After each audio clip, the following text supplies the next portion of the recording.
Assalamualaikum warahmatullahi wabarakatuh. Apa kabar Ananda sekalian? Tentunya Allah memberikan kesehatan bagi kita semuanya. Alhamdulillah, luar biasa, tetap semangat, terus belajar. Allahu Akbar. Baik kakak sekalian, materi kita hari ini berjudul barisan dan deret aritmatika. Ini masih dalam bab pola bilangan. Ya, kita telah mempelajari pola bilangan itu ada beberapa bagian. Yang pertama pola bilangan persegi panjang, pola bilangan persegi, ya kan? Kemudian ada pola bilangan segitiga, pola bilangan genap, ganjil. Dan kita juga udah kemarin mempelajari pola bilangan Fibonacci dan berikutnya. Dan sekarang kita akan mempelajari yang namanya barisan dan deret aritmatika. Apa itu barisan dan deret aritmatika? Ya, sini bisa kita lihat ya. Barisan dan deret aritmatika itu adalah barisan yang bilangannya yang suku berikutnya didapat dari penambahan suku sebelumnya. Ya, hampir mirip dengan Fibonacci ya, tapi agak berbeda. Barisan bilangan yang suku berikutnya didapat dari penambahan suku sebelumnya dengan bilangan yang tetap. Artinya dari suku 1 ke suku 2 penambahannya sama. Nah, penambahannya sama. Misal suku 1 ke suku 2 tambah 5, ke suku 2 ke suku 3 tambah 5, ketiga ke 4 juga tambah 5. Penambahannya sama. Itu yang dikatakan barisan aritmatika. Bilangannya tetap itu tadi dalam materi ini dikatakan beda namanya. Jadi beda itu penjumlahan yang sama dari satu suku ke suku berikutnya. Ya, kita lanjut ya, contoh ya. Kita contoh. Misalnya barisan bilangan ada 2, 4, 6, 8, 10, 12, dan 14. 2 itu adalah U1 atau suku pertama. 4 U2, U3, U5, U6, U6 dan U7 ya.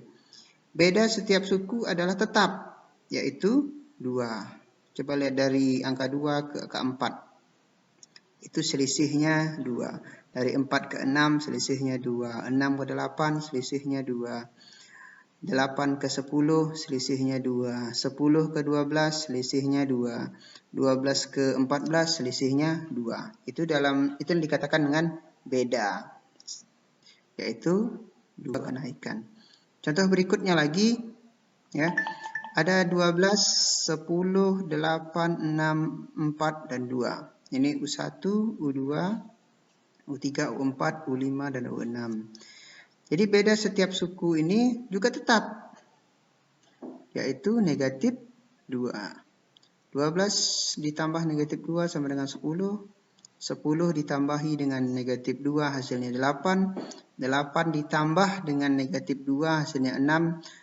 Dan 6 ditambah negatif 2 hasilnya 4. 4 juga ditambah dengan negatif 2 hasilnya 2. Nah, inilah yang namanya beda. Penjumlahannya itu sama dari satu suku ke berikutnya. Suku.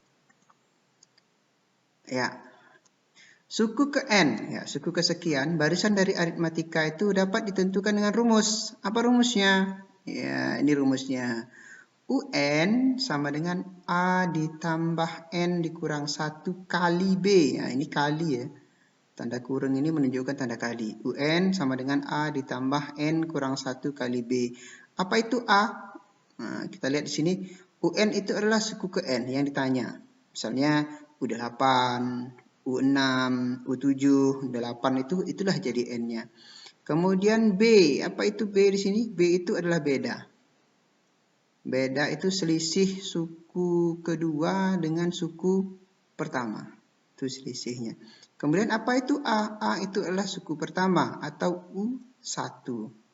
Perhatikan contoh ya. Kita langsung ke contoh soal. Boleh kita baca ya. Ini contoh soalnya. Suatu yayasan pada tahun pertama menampung 40 anak yatim. Jika tiap tahun bertambah 5 orang, 5 orang bertambah ya, tentukan jumlah anak yatim yang ditampung pada tahun ke-10. Artinya di sini suatu yayasan pada tahun pertama menampung 40 siswa. Inilah U1-nya atau A-nya. Jika tiap tahun bertambah 5 orang, nah ini bedanya. Ini yang menjadi B gitu ya. Tentukan jumlah anak yatim yang ditampung pada tahun yang ke-10. Berapakah U10 ceritanya?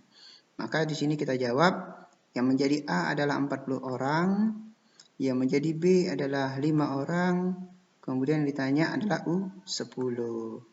Gimana prosesnya? Kita lihat rumusnya kembali. Rumusnya adalah UN sama dengan A ditambah N kurang 1 dikali B.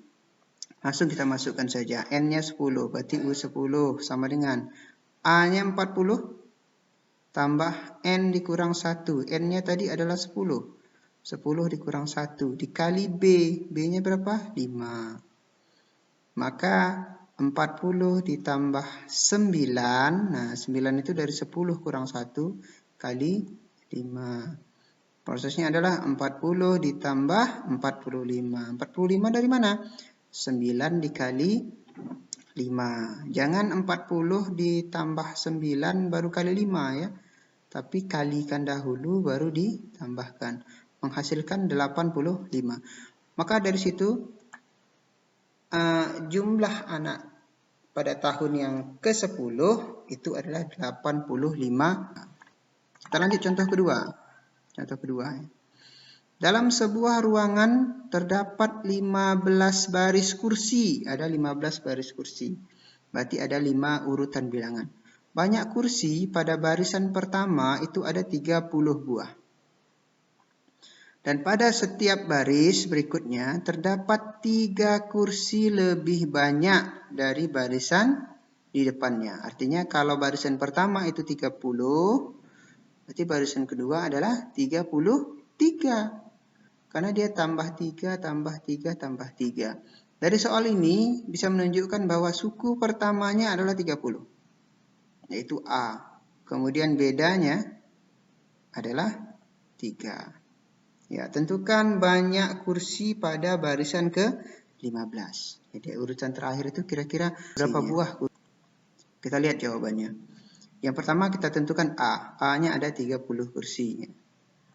Kemudian B ada 3 kursi. Kemudian U15. Nah, ini tanya urutan kursi pada yang ke-15 ya kakak sekalian. Jadi kita masukkan rumus A ditambah N kurang 1 dikali B. UN-nya berubah menjadi U15 karena yang ditanyakan adalah jumlah kursi yang ke-15. Kemudian A-nya 30 ditambah 15 kurang 1 dikali 3. 30 ditambah 14. 14 dari mana? Dari 15 kurang 1 dikali 3. Menghasilkan 30 ditambah 42 sama dengan 82. Jadi banyak kursi ya, pada barisan yang ke-15 ada 82 kursi. Oke. Demikian kakak-kakak untuk materi barisan dan aritmatika untuk pertemuan kita hari ini. Mudah-mudahan Allah memberikan kecerdasan, pemahaman bagi kita semuanya. Jika ada pertanyaan boleh silakan ajukan di WA saya. Kemudian jika ada kesulitan boleh juga diskusi di WA saya. Sekian dan terima kasih. Assalamualaikum warahmatullahi wabarakatuh.